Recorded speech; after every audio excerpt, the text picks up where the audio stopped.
music is saying you to the audience, but in a really beautiful way. It's like, you, I love you. Now let me play you some beautiful music. So there's this feeling like they're gonna do whatever they want. Malware atau singkatannya adalah malicious software atau kalau di Indonesia kan perangkat lunak jahat, merupakan software yang didesain secara khusus untuk mendapatkan akses atau merusak komputer dengan atau tanpa sepengetahuan penggunanya. Beberapa malware yang paling sering dengar adalah virus, worm, trojan, ransomware, adware, maupun spyware. Virus komputer disebut sebagai virus karena proses infeksinya yang mirip dengan virus sesungguhnya, yaitu dengan cara menginjeksikan kode kepada file lainnya. Virus tidak bisa hidup sendiri karena membutuhkan software lainnya sebagai media infeksi dan penyebarannya. Menurut Symantec, ada dua kriteria menjadikan virus adalah virus. Pertama, malware tersebut mampu menjalankan programnya sendiri. Dan kedua, malware tersebut mampu menggandakan dirinya sendiri. Worm adalah program malware mandiri yang menggandakan dirinya sendiri dari sistem ke sistem lainnya tanpa menggunakan file perantara. Perbedaan inilah yang menjadikan worm berbeda dengan virus. Penyebaran worm memerlukan adanya perpindahan file atau informasi secara langsung oleh pengguna untuk memanfaatkan kelemahan pada sistem korban. Perbedaan mendasar virus dan worm adalah bagaimana cara kerja program itu sendiri. Virus menggandakan dirinya sendiri dengan cara menjadi satu dengan file yang diinfeksi, sedangkan worm merupakan program yang berdiri sendiri yang memanfaatkan file lain sebagai media transportasinya. Trojan yang diambil dari nama kata kuda Trojan pada cerita Yunani kuno merupakan menyisipkan program jahat dengan cara menumpang software yang terlihat aman untuk digunakan. Pembuat Trojan bisa saja menyisipkan software jahat di balik program yang dipasang pemiliknya. Program jahat tersebut bisa bertujuan untuk memberikan akses tambahan sehingga malware lainnya bisa masuk dengan mudah serta memungkinkan untuk mengendalikan sistem korbannya, sehingga Trojan menjadi pintu masuk yang sangat efektif bagi malware lainnya. Beberapa kejutan tersebut seperti backdoor yang bisa mengendalikan semua aktivitas komputer, adware untuk iklan, DDoS untuk menyerang jaringan sistem, ransomware untuk meminta tebusan, serta spyware untuk memata-matai semua aktivitas korbannya. Seperti cerita Yunani kuno, setelah Trojan berhasil masuk ke dalam sistem, bersiaplah untuk kejutan selanjutnya yang dipersiapkan malware ini. Mungkin masih ingat dengan ransomware WannaCry yang membuat dunia panik. Malware yang tergolong dalam keluarga Trojan ini memiliki tujuan sederhana, mendapatkan uang tebusan dari korban yang terinfeksi.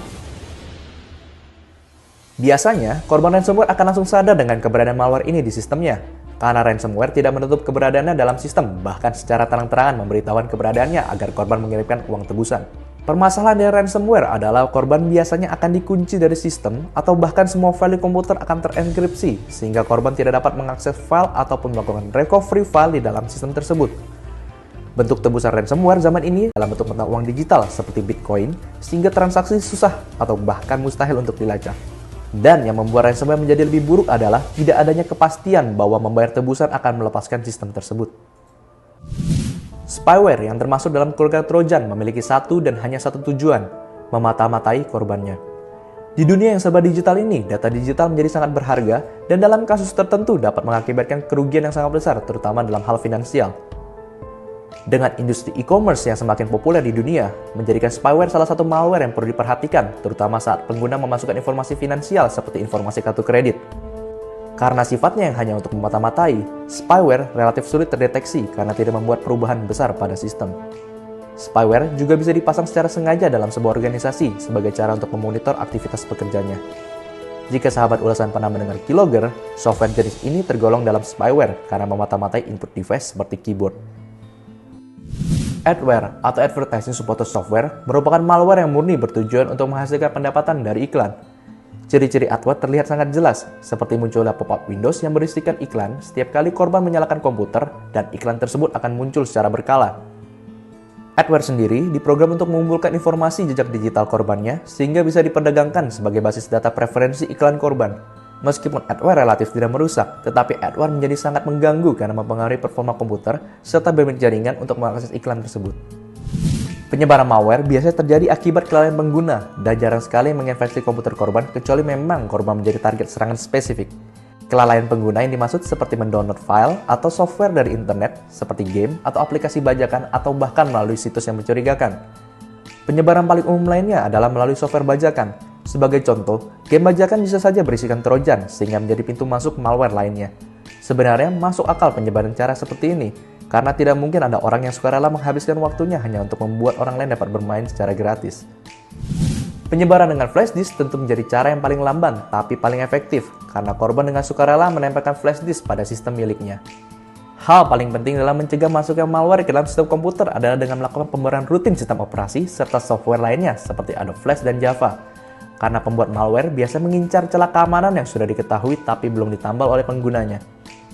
Hal biasa pengguna itu sendiri, karena malware tidak bisa masuk tiba-tiba ke dalam sistem komputer kecuali memang ditargetkan. Sebagian besar penyebaran malware disebabkan akibat software ilegal yang tersisipi malware ataupun kebiasaan pengguna mengunjungi situs yang mencurigakan. Hal ketiga adalah dengan memasang antivirus sebagai keamanan tambahan. Langkah ini dinilai sangat penting karena pengembang antivirus melakukan pembaruan basis data malware yang rutin dalam hitungan hari, sedangkan pembaruan sistem operasi biasa dalam hitungan minggu atau bahkan bulan. Untuk software antivirus, banyak yang menawarkan fitur dasar secara gratis.